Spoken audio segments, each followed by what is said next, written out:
உள்ளத்தில் ஆழமாக நம்பிக்கை கொண்டவர்களுக்கு இந்த கேள்வி வராது. அல்லாஹ் அறிந்தவன் நான் ஏன் இந்த நிலையில் இருக்கிறேன் என்று. எனக்கு ஏன் இந்த சோதனை அல்லாஹ் அறிந்தவன். எனக்கு ஏன் இந்த குடும்ப வாழ்வு அல்லாஹ் அறிந்தவன். எனக்கு ஏன் இந்த செல்வம், எனக்கு ஏன் இந்த தொழில், எனக்கு ஏன் இந்த வேலை அல்லாஹ் அறிந்தவன். என்ன அறிந்தவன்? எனக்கு இதுதான் நலவு என்று அறிந்தவன். ஒருவேளை என்னை ஏழ்மையில் படைக்காமல் அல்லாஹ் செல்வத்தில் படைத்திருந்து என்னை வழிதவரச் செய்திருந்தால், அல்லாஹ் சொல்கிறான் சூரத்து ஷூரா 27வது வசனத்தில் கேளுங்கள். இந்த வசனங்களை குர்ஆனுடைய வசனம் செவிமடுத்து கேளுங்கள். வலவ் பஸத்தல்லாஹு ரிஸ்க லிஇபாதிஹி லபகவ் ஃபில் அர்த். ஒருவேளை அந்த அடியானுக்கு அல்லாஹ் செல்வத்தை அதிகரித்து கொடுத்திருந்தால் இந்த பூமியில் குழப்பம் செய்யக்கூடியவராக, வரம்பு மீறியவராக அவர் மாறியிருப்பார். வலாக்கி யுனஸ்ஸிலு பிகதரி மா ஷா மா யஷா. அல்லாஹ் நாடியவாறு அவருக்கு அல்லாஹ் கதரை இறக்கி இருக்கிறான், அருளி இருக்கிறான்.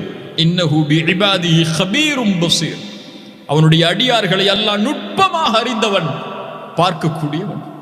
அல்லாஹ்விற்கு தெரியும் இவன் இந்த நிலையில் இந்த செல்வத்தில் வாழ்ந்தால்தான் இந்த உலகத்திலே வரம்பு மீறாமல் எனக்கு நன்றி உள்ளவனாக இருப்பான் என்று அல் ஹக்கீம் முடிவெடுத்திருக்கிறான் நீதியாக. அதுதான் என்னுடைய வாழ்விற்கு ஏற்றது என்றும் அது நலவாகவே அமையும். அல்லாஹுடைய முடிவு ஒருபோதும் அடியார்களுக்கு தீமையாக அமையாது.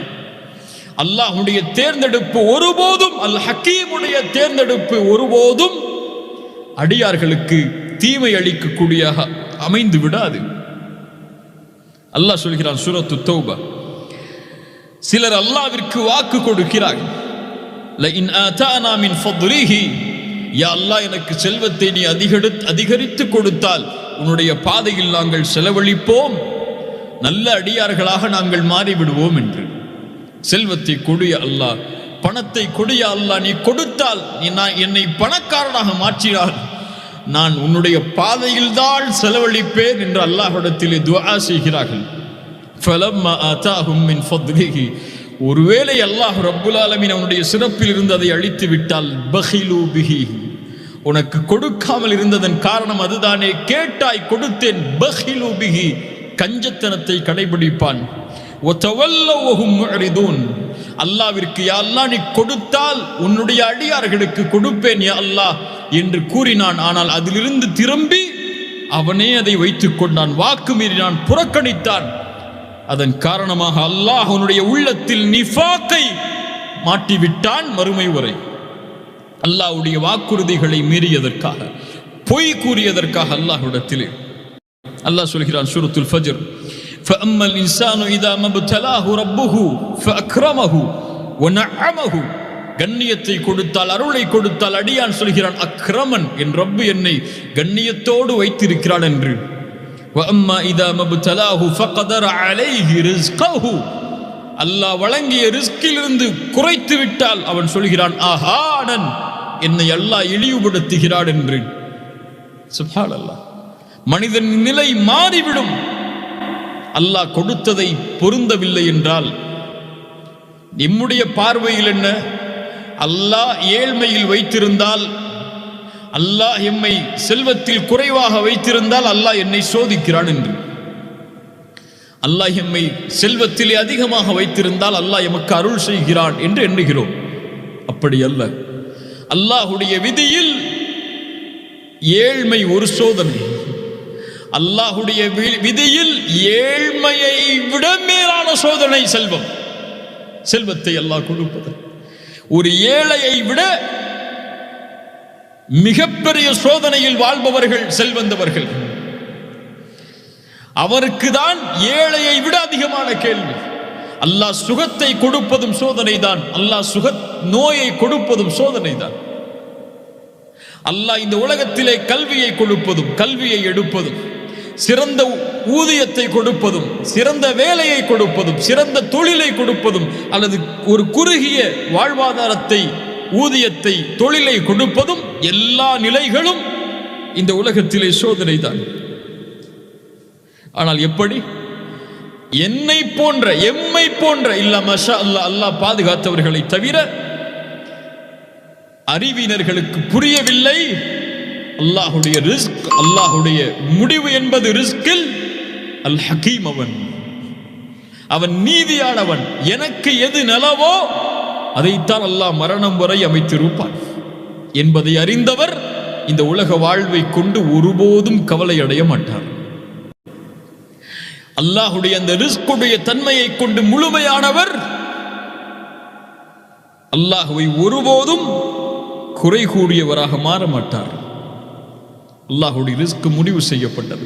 அல்லாஹ் எனக்கு குழந்தையை கொடுத்தால் அல் ஹக்கீம், அல்ஹம்துலில்லாஹ். அல்லாஹ் குழந்தையை கொடுக்கவில்லை என்றால் அல் ஹக்கீம், அவனுக்கு தெரியும் ஏன் கொடுக்கவில்லை என்று.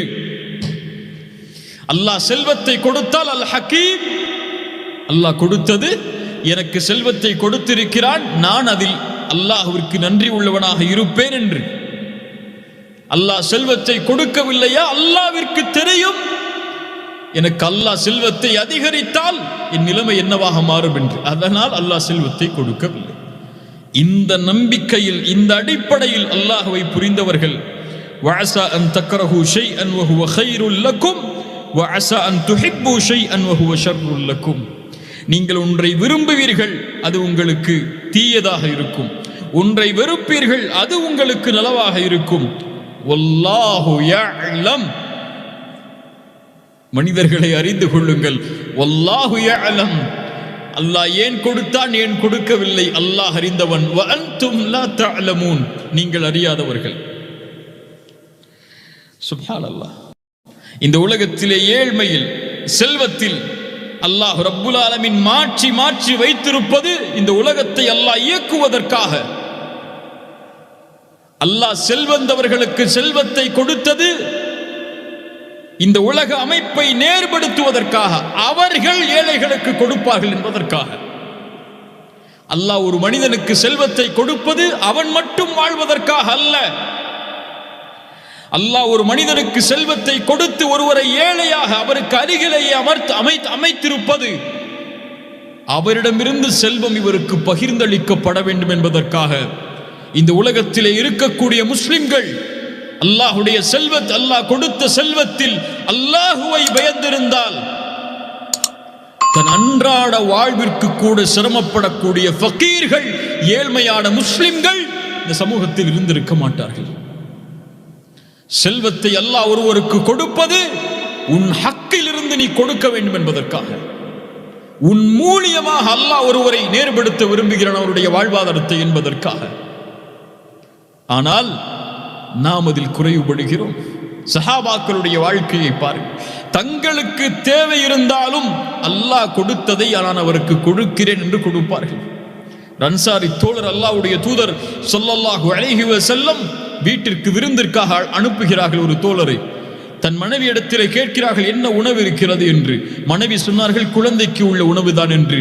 திரைக்கு பின்னல் அமர்ந்து கொள்வோம், விளக்கை ஏற்றி அணைத்துக் கொள்வோம், சாப்பிடுவது போல் சைகை செய்வோம், வந்தவர் சாப்பிட்டு செல்லட்டும் என்று. அதுபோல் நடக்கிறது.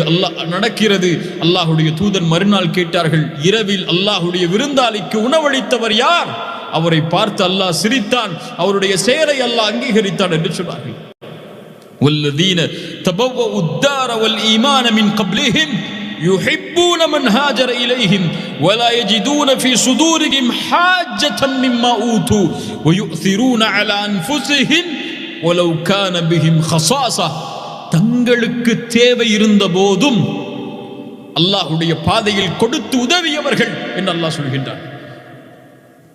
யார் கஞ்சத்தனத்திலிருந்து விடுபட்டு வாழ்கிறாரோ அவரே வெற்றி அடைந்தவர் என்று அல்லாஹ் சொல்கிறான். ஹிஜ்ரத்திற்கு அவர்கள் வருவதற்கு முன்னதாகவே உள்ளத்தால் தங்களுடைய கதவுகளை திறந்த ஈமானுடையவர்கள் என்று அல்லாஹ் அவர்களை போற்றுகிறான். அல்லாஹ் எமக்கு கொடுத்த செல்வம் அதிலிருந்து ஏழைகளுக்கு கொடுப்பதற்காக, வறியவர்களுக்கு கொடுப்பதற்காக, எம்முடைய குடும்பத்தை மட்டும் சூழ்ந்து கொள்வதற்காக அல்ல. அதுவும் குறிப்பாக இந்த நேரத்தில் உலகத்திலே மனிதர்கள் சிரமப்படக்கூடிய வாழ்வாதாரத்திற்கு சிரமத்தோடும் கஷ்டத்தோடும் தவித்துக் கொண்டிருக்கக்கூடிய இந்த நேரத்தில் அல்லாஹ் கொடுத்த ரிஸ்கில் இருந்து கொடுப்பது என் மீது கடமை. ரசூலுல்லாஹி ஸல்லல்லாஹு அலைஹி வஸல்லம் உடைய ஒரு ஹதீஸ் நம்முடைய உள்ளத்தை உழுக்க வேண்டும். இன்னொரு தலைப்பில் அந்த ஹதீஸை நான் கூறினேன். இந்த நேரத்திலும் அந்த ஹதீஸை நான் கூறுகிறேன். என் சிந்தனையை அந்த ஹதீஸ் சுரண்டு கொண்டே இருக்கிறது. அதை எவ்வளவு சப்தமிட்டு சொல்ல முடியுமோ அவ்வளவு சப்தமிட்டு சொல்வதற்கு என் மனம் நாடுகிறது. அல்லாஹ்வுடைய தூதர் ஸல்லல்லாஹு அலைஹி வஸல்லம் சொன்னார்கள், மனிதர்களில் அல்லாஹ்விற்கு விருப்பமானவர்கள், மனிதர்களுக்கு பலனளிக்கக்கூடியவர்களாக வாழக்கூடியவர்கள். யா அல்லாஹ் அந்த கூட்டத்திலே எங்களை ஆக்குவாயாக. அல்லாஹ்விற்கு விருப்பமான செயல்களில் ஒன்று ஒரு முஸ்லிமுடைய உள்ளத்தில் மகிழ்வை ஏற்படுத்துவது, அவருடைய சிரமத்தை நீக்குவது, அவருடைய கடனை நீக்குவது, அடைப்பது, அவருடைய வறுமையை பசியை நீக்குவது. இதுதான் அடியார்களுடைய செயலில் அல்லாஹ்விற்கு மிக விருப்பமானது. ஒரு மனிதன் தன்னுடைய சகோதர முஸ்லிமுடைய தேவைக்காக அவனோடு நடந்து சென்றால் அவனுடைய தேவையை நிறைவேற்றுவதற்காக அல்லாஹ்வுடைய தூதர் சொன்னார்கள், இந்த பள்ளியில் மஸ்ஜிது நபவி, இந்த பள்ளிவாசலில் இஅ்திகாஃப் ஒரு மாதம் இருப்பதை விட மேலானது. எந்த ஒரு முஸ்லிமுடைய சகோதரனின் தேவையை நிறைவுபடுத்துவதற்காக அவனோடு நடந்து செல்வாரோ அவருடைய பாதத்தை நாளை மறுமையில் அல்லாஹ் நிலைப்படுத்துவான். நிலை தடுமாறக்கூடிய அந்த நேரத்தில் அல்லாஹு அக்பர், அல்லாஹு அக்பர், சுப்ஹானல்லாஹ். உங்களால் முடிந்ததை உங்களுக்கு அல்லாஹ் வழங்கியதிலிருந்து கொடுங்கள், அல்லாஹ் உங்களுக்கு கொடுப்பான். அன்ஃபிக் இப்ன ஆதம் உன்ஃபிக் அலைக, நீ கொடு, அல்லாஹ் உனக்கு கொடுப்பான். எவ்வளவு முடியுமோ. ரிஸ்கை கொடுப்பதென்றால் செல்வத்தை மட்டுமல்ல. உங்களுக்கு அல்லாஹ் அழகிய ஆடையை கொடுத்திருந்தால் அழகிய ஆடை இல்லாதவர்களுக்கு அழகிய ஆடையை கொடுங்கள். உங்களுக்கு அல்லாஹ் 3 வேளை உணவை கொடுத்திருந்தால் ஒரு வேளை உணவுக்கு சிரமப்படக்கூடியவர்களுக்கு உணவை கொடுங்கள். அல்லாஹ் உங்களுக்கு மகிழ்வை கொடுத்திருந்தால், மகிழ்ச்சி என்ற ரிஸ்கை அல்லாஹ் கொடுத்திருந்தால் அந்த மகிழ்ச்சி இல்லாமல் சிரமப்படக்கூடிய மனிதர்களுக்கு சென்று ஆறுதல் சொல்லுங்கள், நல்ல வார்த்தையை கூறுங்கள். கவலைப்படாதே தோழரே, நான் இருக்கிறேன் உன்னோடு என்ற அழகிய வார்த்தைகளை கூறி அவருடைய உள்ளத்தை திடப்படுத்துங்கள். அல்லாஹ் வழங்கிய ரிஸ்கிலிருந்து எதை உங்களால் கொடுக்க முடியுமோ அதை கொடுங்கள். அல்லாஹ் அதை நேசிக்கிறான், அல்லாஹ் அதை விரும்புகிறான். ரசூலுல்லாஹ் சொன்னார்கள், ஒரு மாதம் மஸ்ஜித் நபவியில் இஅ்திகாஃப் இருப்பதை விட மேலானது ஒரு சகோதரனின் தேவைக்காக அவனோடு நடந்து சென்றான். அல்லாஹ் அக்பர். இந்த தீனுடைய அழகை பாருங்கள், அல்லாஹ் கொடுத்த இந்த மார்க்கத்துடைய நிலையை பாருங்கள். இன்ன காரூன கான மின் கௌமி மூஸா, காரூனை பற்றி அல்லாஹ் சொல்கிறான். மூசாவுடைய சமூகத்தில் வாழ்ந்தார், எல்லை மீறினான். அல்லாஹ் அவனுக்கு பல கஜானாக்களை கொடுத்திருந்தான். அவனுடைய சாவியை பல சக்தி உள்ளவர்கள் சுமந்து செல்ல வேண்டும்.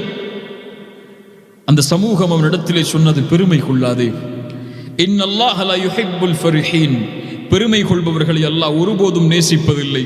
வப்தகி ஃபீமா ஆதாகல்லாஹு அத்தாரல் ஆகிரா, அல்லாஹ் கொடுத்ததிலிருந்து நீ செலவழித்து மறுமைக்காக உன்னை தயார்படுத்திக் கொள் என்று சொன்னார்கள். வலா தன்ஸ நஸீபக மினத் துன்யா, இந்த உலகத்திலே உன்னுடைய பங்கையும் மறந்து விடாதே. வஅஹ்சின் கமா அஹ்ஸனல்லாஹு இலைக, அல்லாஹ் உன்னை இப்படி அழகுபடுத்தினானோ அது போன்று நீயும் அழகுபடுத்து பிறரை.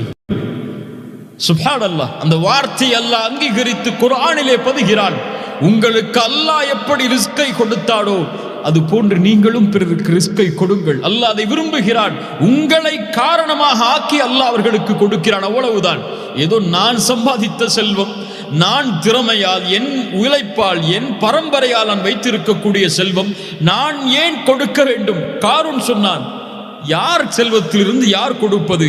இன்னமா ஊதீதுஹு அலா இல்மின் இந்தி, என்னுடைய கல்வியால், என்னுடைய இல்மால் சேகரித்த கஜானாக்கள் இது என்று சொன்னான். அல்லாஹ் அக்பர். நான் ஏன் கொடுக்க வேண்டும் என்று கேட்டான், பெருமை கொண்டான். அல்லாஹ் அவனை பூமிக்குள் புதைய வைத்தான். ஆனால் முஃமின்கள், நான் சுமந்திருக்கக்கூடிய இந்த செல்வம் என் உழைப்பால் அல்ல, இந்த ரிஸ்க் என்னுடைய திறமையால் அல்ல, என் கஷ்டத்தால், என்னுடைய வாழ்வில் நான் செய்த பல நாள் தியாகத்தால் அல்ல. அல்லாஹ் முடிவெடுத்து எனக்கு கொடுத்திருப்பது. என் செல்வம் அல்லாஹ் கொடுத்தது. இதிலிருந்து நீ கேட்டால் கொடுக்காமல் இருப்பதற்கு நான் யார் என்று அல்லாஹுடைய பாதையில் செலவு செய்வார்கள். அவர்கள்தான் சஹாபாக்கள்.